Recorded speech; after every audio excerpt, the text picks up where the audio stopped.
Hi, I'm Mike with the Family Handyman, here to talk about dishwashers. When they're working, they're great, but when they're not, it's a real pain. There's a few things that you can do to check the dishwasher before you make that call to the repairman. Now, the first thing you want to do is check out your owner's manual. It'll tell you the proper water temperature, the proper way to load the dishes, and the recommended detergent for your dishwasher. The next thing you want to do is look inside. Now, most dishwashers have very similar parts. You'll start with the sprayer arm.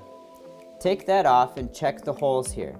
If they're filled with debris, clear them out with a toothpick or something that'll fit inside. Next, check the filter. You can use a vacuum to clear up any loose debris, or if it's really dirty, use a wet rag and some cleaner to wipe it out. If that doesn't work, you're going to have to check out the inlet valve down here.